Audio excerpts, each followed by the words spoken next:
Самат Смаков федерацияға қарсы бастаған соғысынан өзі аман-есен шыға ала ма? Виталий Жуковский Тұранды тастап Ақтөбеге кететіні рас па? Қайрат пен Астананың соңғы турдағы нәтижелері кездейсоқтық па, әлде жоспар ма? Және күлге айналған Атырауды Дидар Сыдықбек пен Қуаныш Қабдолов кері тірілте ала ма? Сәлем достар! Сәлем деген қалай кетті? Мен басқаша мынсам. Ассалаумағалейкум 90+7 арнасының көрермендері. Бүгінгі видеода біз Қазақстан премьер-лигасының келе жатқан 6-шы тур ойындарына шағын превью жасаймыз. Сонымен қатар 5-ші турда өткен кейбір жағдаяттардың, айқай-шулардың, сонда интригалардың шамалы не болып, не кеткенін талқылаймыз. Одан бөлек видеоны соңына дейін қараңыздар. Видеоның соңында маңызды, өте маңызды деген бір хабарландыруым бар. Соны міндетті түрде қарап шығыңыз. Немесе төменде тайм-код қалдырып кетемін. Сол тайм-кодтан өтіп хабарландыруды бірден көріп алсаңыз болады. Және көп сөзбай, видеоға лайк басыңыз, тіркелсеңіздер, біз бастап кетейік. 6-шы тур ойындарына өтпестен бұрын алдымен QG лига ойындарына тоқталып кетейік. Бұл жалпы қандай лига, не туралы деген ақпаратты білмейтін болсаңыздар, осы арнадағы өткен видеоны қарап шығыңыздар. Сол жерде QG лигасы туралы толық ақпарат айттым. Төменде сілтемесі болады, сол жақтан қарап өтіп шықсаңыздар болады. Жалпы осы бірінші турда бірнеше ойындар болды. Өзім барлығын қараған жоқпын. Физикалық тұрғыда бұл мүмкін емес, себебі 3 түрлі жас категориясы бар: U18, U17 және U16. Ол жердегі барлық матчтарды қарау айтқандай мүлдем мүмкін емес. Өзім тек 2 ойынды ғана қарадым бұл жерде. Бұл Атырау және Астана, нақтырақ айтсақ, Астана және Атыраудың арасында өткен матчтар. Алдымен U16 матчтарын қарадым, яғни 2010 жылғы жастардың, және кейін U17, яғни 2009 жылғы жастардың ойындарын қарадым. Алдымен U16 матчтарына тоқталып өтейік. Бұл жерде менің көзіме шалынған ең бірінші ойыншы, өткен аптадан бері барлығы бұл ойыншыны талқылап жатыр. Бұл Астана командасының жас шабуылшысы Төленді Ануар деген біздің керемет шабуылшымыз. Бір матчта бірден 4 гол соқты. Жалпы жастар лигасында мынандай нәрсеге мән беру керек. Бір матчтан ғана бір ойыншының өте керемет дәрежеде немесе төмен дәрежеде деп шешім шығаруға болмайды. Бұл ойыншылар әлі қабырғасы қатпаған ойыншы болғандықтан кемінде 3-4 тур өту керек. Содан кейін ғана әрбір ойыншының, әрбір команданың деңгейін анықтай аламыз. Әзірге Ануар Төленді туралы не айта аламыз? Бұл шабуылшы менің көзімде позицияны жақсы таңдай алады, техникасы да жақсы, соққыларының күші де жақсы. Жалпы әзірге топ классқа шыға алатындай шабуылшы болып көрінді. Не десек те әріптің артын бағу керек. Ануардың өзіне менің тілегім өткен матчтағы нәтижесін ұмыта салуы керек. 4 голды бір матчта соқтым деп кейін арқаны кеңге салып жүріп қалса, бұл болашақтағы кәсіби футболшының бір істейтін тірлігі емес. Сондықтан бұл матчты ысырып тастап, мүлдем болмаған нәрсе сияқты етіп, кейінгі матчтарға нөлден дайындалғандай таза парақпен дайындалу керек. Сөйтсе ғана нағыз футболшының психологиясы қалыптасады. Ал 2009 жылғы матчтарға келетін болсақ, 2009 жылғы бозбалалардың матчында менің көзіме бірден 4 футболшы шалынды. Бұл Астана сапындағы Абен Бекзат есімді шабуылшы. Жалпы айтқанымда техникасы да, соққылары да, позиция таңдауда керемет екен. Егер Атыраудың қақпашысы болмағанда, Абен Бекзат өзінің голын соғып кетер еді. Тіпті хет-трик авторда, дубль авторда атануына әбден ықтималдығы бар еді. Ойындағы өзінің жалпы формасы, бабы маған керемет ұнады. Алдағы уақыттарда жолы болады деп ойлаймын. Ал Атырау сапынан бірден қос қапталдағы шабуылшыларды атап өте аламыз. Бұл Досан Расул және Али Набидолла. Екеуі де бұл матчта гол авторлары атанды. Бірақ тек қана голдарымен емес, менің көзіме екеуінің команданың жеңісіне деген, команданың шабуылдарына деген қосқан үлестері өте көзіме сондай шалынып отыр. Неге десеңіз, екі ойыншы да өте жылдам, екі ойыншы да жаңағындай текетіреске түсуден қорықпайды, екі ойыншы да жауапкершіліктен қорықпайды, яғни доп аяқтарына түскенде бірге бір, екіге бір ситуациялардан қорықпайды, ойыншыларды алдап өту, доппен, дриблингпен тіке бару деген сияқты элементтерден қорықпайды, батыл түрде орындап жатыр. Сонымен қатар пастары да өте жақсы, жаңағындай дәлдіктері де мықты деп айтсақ болады. Және Али Набидолланың маған ұнағаны өзіндегі моментті соңына дейін апарып, соңына дейін ойнауы. Өзінің соққан голына мән беретін болсақ, бұл жерде қақпашы да жақындап қалды, артынан қорғаушылар да келіп қалды, бірақ Али өзіндегі моментті соңына дейін ойнады, соңына дейін апарды және қақпашыға көрсеткен қысымның арқасында қақпашы қателесіп кетті. Сол арқылы өзінің голын соқты. Бұл да келешекте бір жақсы қасиетке айналуы мүмкін. Қазірден бастап бұл жас балалар осындай деңгейде ойнайтын болса, жақсы дайындықпен, жақсы жаттығумен бұл деңгейлерін асыра сілтеп жаңағындай жақсы дәрежеге әкелулері мүмкін. Бұл жерде осы екі футболшыны атап өттік те, басқа ойыншыларды, алаңдағы басқа ойыншылар нашар деңгейде ойнады деген сөз емес. Барлығы да жақсы ойнап шықты, тек Али мен Расулдың деңгейі бір бас жоғары болып отырды.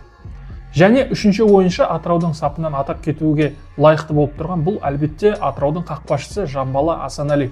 Асанали болмағанда Атырау командасы бұл матчта 2 гол емес, тіпті 4 немесе 5 голды жіберуі әбден мүмкін еді. Бірнеше өте қиын, өте ауыр соққылардан сейф жасап шығарды. Бірнеше моменттерде өте сенімді түрде алға шығып допты алып үлгерді. Яғни қақпада өзі бұрыннан бері кәсіпқой деңгейде ойнап жүрген футболшылар секілді, кәсіпқой қақпашылар секілді тұрды. Яғни Асаналиның сенімділігі командаға да бір ерекше сенімділік берді. Сондықтан да бәлкім команда 2 голдан артық жіберген жоқ және бұл матчта жеңісін алып кетті. Жалпы матч туралы қысқаша айтатын болсақ, бұл матчтың деңгейі жақсы өтті. Өзім бірден мен қарап шықтым. Темпі да, жылдамдығы да, сапасы да жақсы болды. Тек ұнамаған, өзіме жағымсыз келген бір нәрсе бұл екі команданың ойыншыларының тәртібі. Тәртіп өте төмен дәрежеде, яғни өздерінің ішіндегі энергиясын бұл ашуды қарсыласқа немесе төрешіге емес, керісінше матчта нәтиже алуға жұмсау керек. Бұл да уақыт өте келе түзелуі керек. Түзелмесе бұл ойыншылар кәсіби футболшы болуы екіталай. Бірақ осы темпераментін дұрыс бағытқа қойса, дұрыс бағытқа бағыттаса, бұл ойыншылардан, жалпы екі команданың ойыншыларынан да зор болашақ күте аламыз. Сонымен қатар матчтардан бөлек ойындардың сыртында да бір әңгімелер, мәселелер болып қалып жатыр. Нақтырақ айтатын болсақ, Қайсар футбол клубына қатысты мәселелер туындап жатыр. QJ лигаға қатысып жатқан футболшылардың ата-аналары мәлімдеме жасады, арыз хат жазды. Бұл арыз хатта не деп жазылып тұр?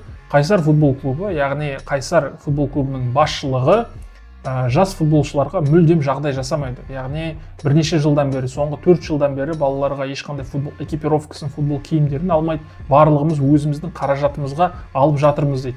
QJ лиганың басшылығы балаларға осындай үлкен мүмкіндік жасап тұрғанда, яғни ұшып келулері, тамақтанулары, билеттерінің барлығын алып беріп тұрғанда, біздің клубтың басшылығы бір жақсы экипировка алып беруге жармады ма деп өздерінің уәждерін айтуда. Бұл Қайсар футбол клубына, Қызылорда қаласының, жалпы Қызылордадағы клубтың басшылығына үлкен сын. Тым құрғанда балалардың сағын сындырмай, олардың болашағына жақсы бір инвестиция жасау керек. Алдағы уақытта бұл да шешіледі деп ойлаймын. Бүкіл QJ лиганың футболшыларына, командаларына тек қана сәттілік. Жігіттер, тапаңдар. Кері КПЛ-ға оралайық. Бізде 6-шы тур матчтары бар алдымызда. Соның алғашқы матчына бастаймыз. Жетісу, Елімай арасындағы өтетін матч. Матчтың превьюна, матчта болатын нәтижелердің болжамына өтпестен бұрын алдымен 5-ші турдан кейін орын алған кішігірім жағдаяттарға тоқталып өтейік. Нақтырақ айтатын болсақ, Самат Смақов пен федерацияның арасындағы болып өткен кішігірім мәселе бар, кішігірім қиындық бар. Бұл қандай мәселе? Өткен турда Жетісудің бас бапкері Самат Смақов төрешілерді және федерацияларды бұл ойында өзінің командасын аяқтан шалуға тырысты деп айыптады. Егер сөзіне сенетін болсақ, тіпті сөзінің жаны да бар, себебі матчтың барысында төреші Жетісуға қарсы кейбір шешімдер қабылдады, Жетісудің пайдасына шешілмейтін шешімдер қабылдады. Соның кесірінен Самат Смақов бас төрешімен бірнеше мәрте сөзге келіп қалды да алаңнан қуылып кетті. Матчтың соңындағы пресс-конференцияда Самат Смақов бұл мәселеде федерацияны айыптады. Егер сөзінен тезис алатын болсақ, федерацияға айтады, сендер кімге қарсы шықпақсыңдар дейді. Яғни сендер менімен қалай тайталасқалы отырсыңдар деген сынды мысын білдіріп қойды федерацияға.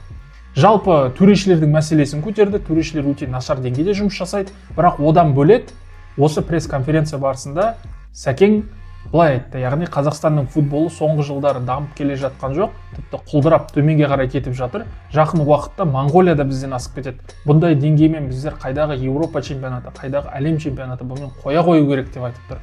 Міне, Самат Смақовтың осы сөздері халықтың арасында үлкен резонанс туындырды. Осының әсерінде не болды? Федерацияның және Смақовтың арасында бір дау-дамай шығып бастады. Оның шешімін Нұрсұлтан Құрман қойғысы келді. Өзінің парақшасынан оның өтіп, сол мәселе туралы оқып шықсаңыз болады. Толығырақ айтатын болсақ, Самат Смақов, Нұрсұлтан Құрман және Қазақстан футбол федерациясының төрешілер алқасының төрағасы Нуну Алешандро Перейрамен кездесу өткізді онлайн форматта. Осы жерде Нұрсұлтан Құрманның өзінің сөзіне сенетін болсақ, мәселелер бір шешілгендей болды, екі тарапты бір-бірімен келіскендей болды, ұсыныстарын айтты деді. Яғни қазанның қақпағы жабылған, сыңайлы болған еді. Бірақ осы күні кеше Самат Смақовтың Қазақстан футболында 4 матчқа дейін қуылғандығы жөнінде ақпарат тарады ресми түрде. Яғни 4 матч дисквалификация, 4 матчқа дейін жетісудің бас бапкері қызметін матчтың барысында атқара алмайды деді. Бұған жауап ретінде Сакең не істеп отыр? Алдағы келе жатқан жұлдыздар матчында, яғни Қазақстан футболының жұлдыздары мен әлем жұлдыздарының матчы болғалы жатқан білесіздер. Сол матчта Самат Смақов ойнауы керек еді. Міне сол матчқа қатыспаймын деп бірден шешімін шығарды. Яғни өзінің жауабын айтып отыр. Бұл не деген сөз? Әлі Смақов пен федерацияның арасындағы мәселе шешілген жоқ, жақын уақытта шешіле қоймайды. Бұл ұзын уақытқа созылып кетуі мүмкін деген мәселе.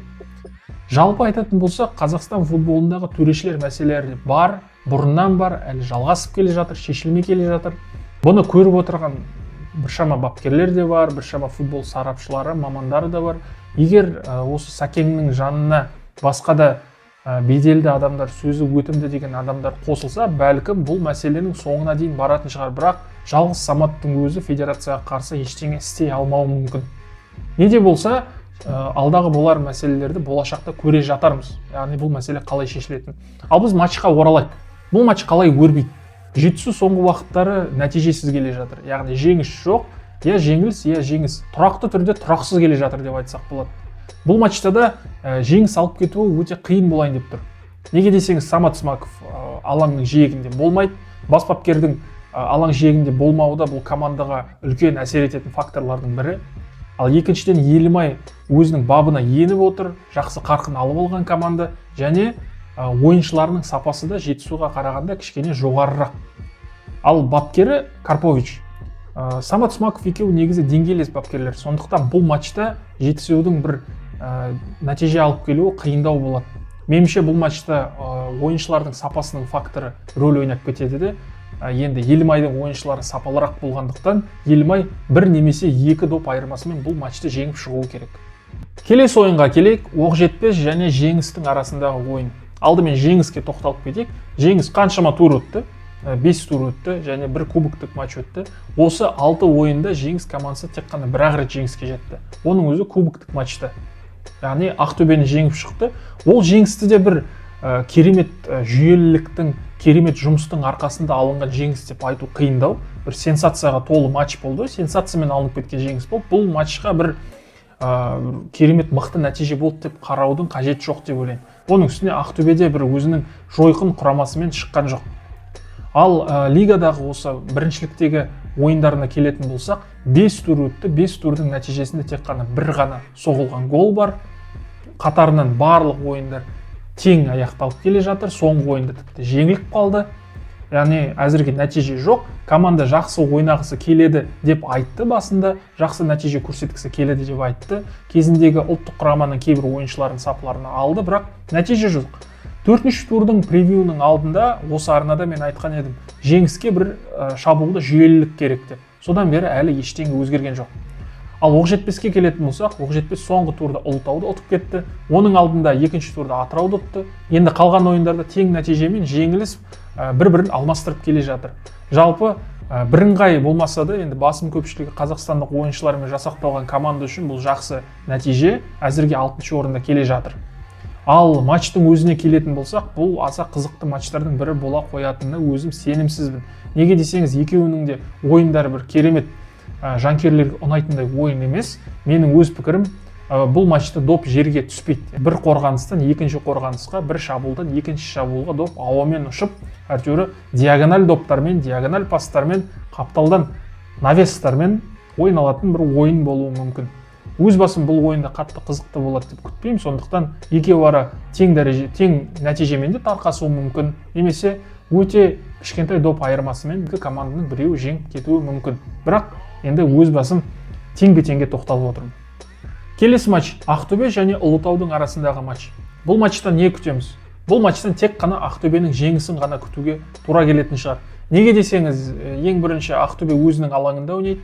Екіншіден, бұл жерде өздерінің алаңының факторы бар. Яғни Ақтөбе футбол клубы әупірімдеп өздерінің негізгі стадиондарына, Қобыланды Батыр атындағы стадионға оралып отыр. Бұл да бір үлкен фактор ойнайды. Ол стадионның атмосферасы мүлдем бөлек. Сондықтан Ақтөбе алғашқы ойынында, өзінің стадионындағы өтетін алғашқы ойында бұл матчты жеңіп шығу керек.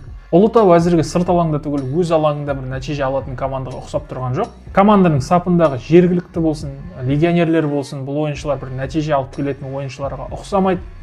Егер команда осы маусымда премьер-лигада сақтап қалғысы келсе, өзін бірінші лигаға ұшып кеткісі келмесе, онда бірінші айналымнан кейінгі трансферлік ауысым кезінде легионерлермен қош айтысып, жақсы сапалы легионерларды алып келу керек. Болмаса команда бірінші лигаға ұшып кетуі мүмкін. Бұл матчта да бұл командадан үлкен нәтиже күтпеймін, сондықтан Ақтөбе бұл матчта кемінде 2 доп айырмасымен жеңіп шығу керек. Ал Ақтөбенің ішкі мәселесіне келетін болсақ, осы жақында ғана Ақтөбе бас бапкерімен қош айтысты. Яғни Леонов өзі кетем деген шешім қабылдады.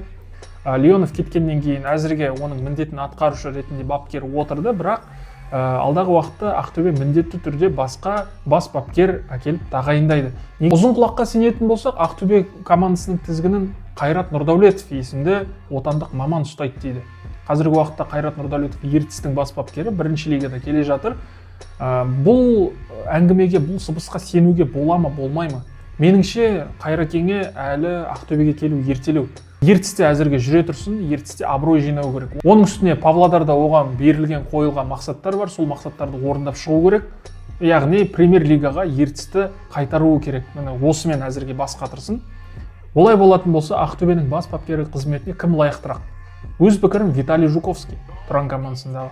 Бұл бапкер Атырау сапында жүргенде ақ өзінің қандай жоғары дәрежедегі бапкер екенін көрсетті. Команда кішкене әлсіреп қалған кезінде команданы алып, оны бірден гранттарды аяқтан шалып құлататын сондай мықты бір командаға айналдыра білді. Жуковский кейін осы маусымда Тұранға ауысқаннан кейін де Тұранды мықты бір дәрежеге шығарып отыр. Қазіргі күннің өзінде солай айта аламыз. Сондықтан Виталий Жуковский мен Ақтөбенің бір-бірімен қосылуы бұл керемет нәтижеге алып келуі мүмкін деп өз басым есептеймін. Бірақ Жуковский команданы маусымның ортасында тастап кететін адамдардан емес, сондықтан Тұраннан кете қалуы екі талай. Ал Ақтөбенің бас бапкері ретінде сіз кімді көресіз? Пікірлерге жаза кетіңіз. Келесі ойын Қызылжар және Қайсардың арасындағы ойын. Қызылжарға тоқталып өтейік. Қызылжар бас бапкерін ауыстырғалы бері кішкене ойының көркі шығып келді деп айтуға болады. Кішкене көрікті болып бастады. Әзірге бір ғана матч өткізді. Енді Атырауға қарсы сырт алаңда 2-1 есебімен жеңіп кетті. Ең соңғы минутта керемет сұрапыл әдемі соққымен тек қана жеңісті алып қоймай, сонымен қатар Атырау футбол клубының бас бапкері Горовенконы да қуып жіберді бұл команда. Команданың ойыны жақсы. Атыраудың матчын қарап өтетін болсақ, кішкене шолу жасайтын болсақ, команда жинақ ойнап бастады. Команда орта алаңмен допты шабуылға жеткізіп бастады. Жалпы қорғаныс және шабуылдың арасында жақсы бір байланыс пайда болды.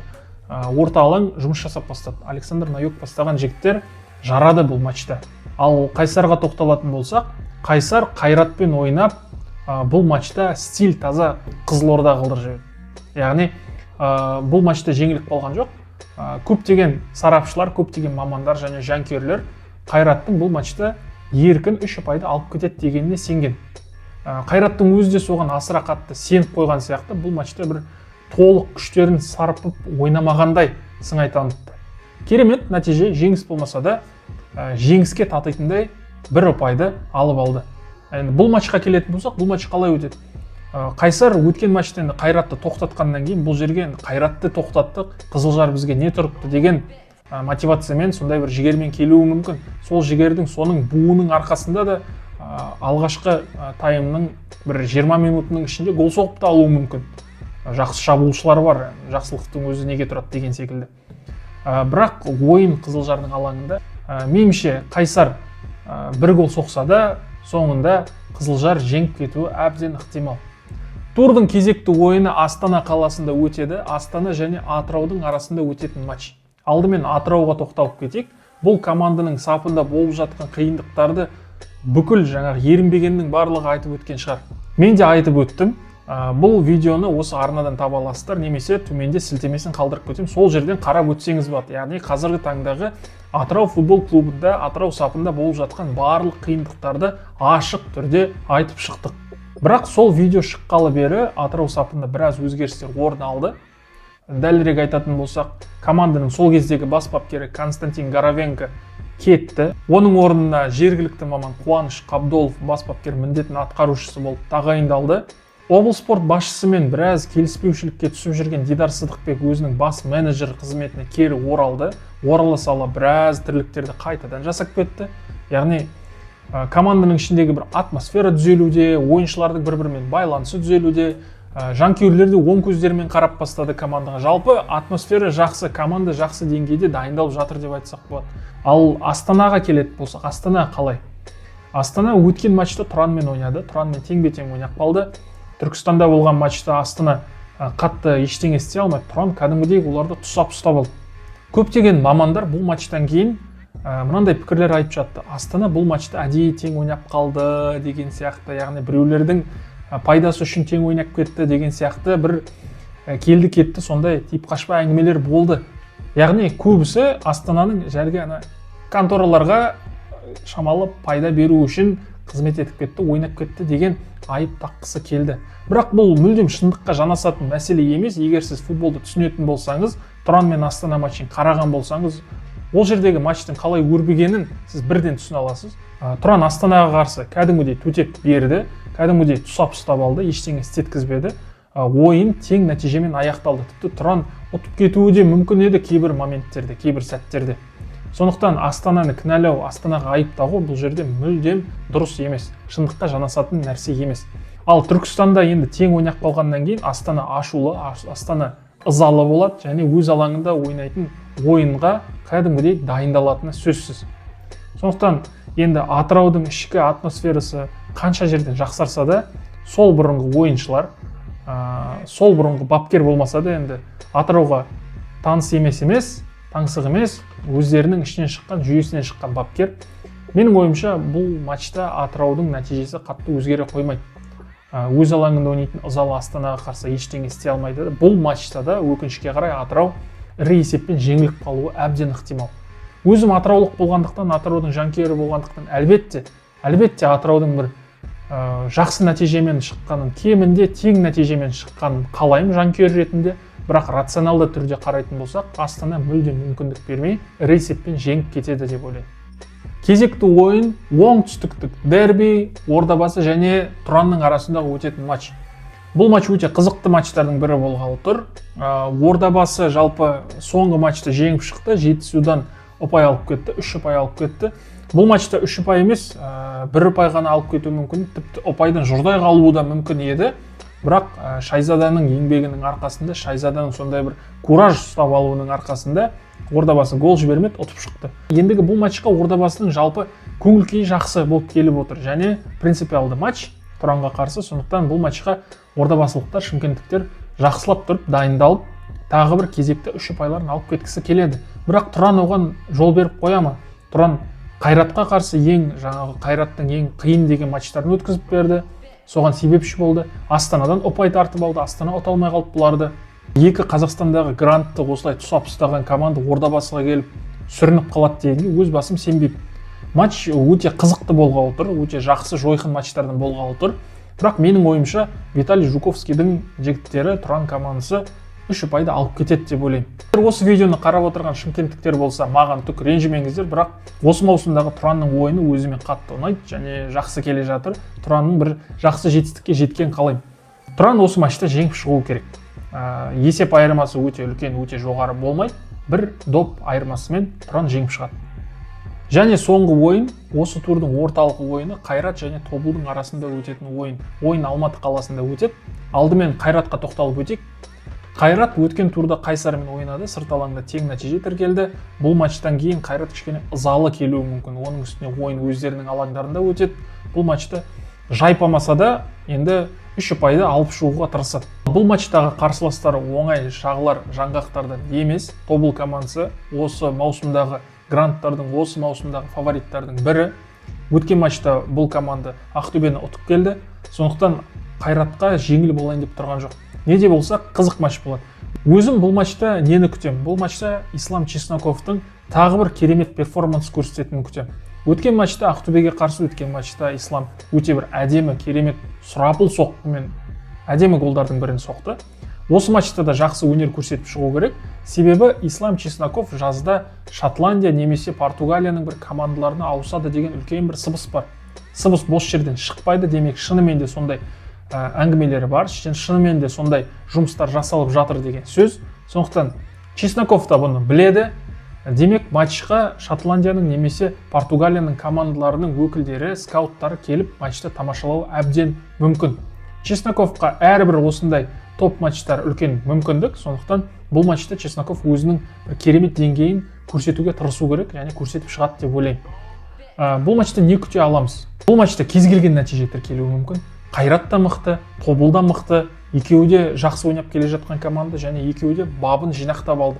Тек қана екі фактор бұл жерде рөл ойнап кетуі мүмкін деп ойлаймын. Біріншісі, Қайраттың өткен ойында жеңіс ала алмай қалып, осы ойынға ызалы келуі, және екіншісі, Қайраттың өз алаңында ойнауы. Міне осы екі фактор рөл ойнап кетіп, Қайрат жеңіп кетуі мүмкін. Не де болса, ойын қалай аяқталатын, нәтижесі қалай болатын төменге жаза кетіңіз. Ал хабарландыруға келетін болса, құрметті достар, мен өзім осы матчты қарау үшін арнайы Алматы қаласына барам. Алла қаласа, осы матчты стадионнан тамашалаймын деп отырмын. Алматы қаласында болатын болсаңыздар, сіздерді осы матчқа келуге, бұл матчты тамашалауға шақырамын. Керемет жойқын матч болғалы отыр. Ал бұл 6-шы тур ойындарына жасалған менің шағын превьюім, менің пікірімді, ойымды, матчтарға деген болжамымды тыңдап шықтыңыздар. Бұмен келісесіздер ма, келіспейсіздер ма, төменге жаза кетіңіздер. Әрбіріңіздің ойларыңыз, пікірлеріңіз маған өте қызықты. Сіздермен бірге болған 90+7 арнасы, мен Әділет, стадионда көріскенше.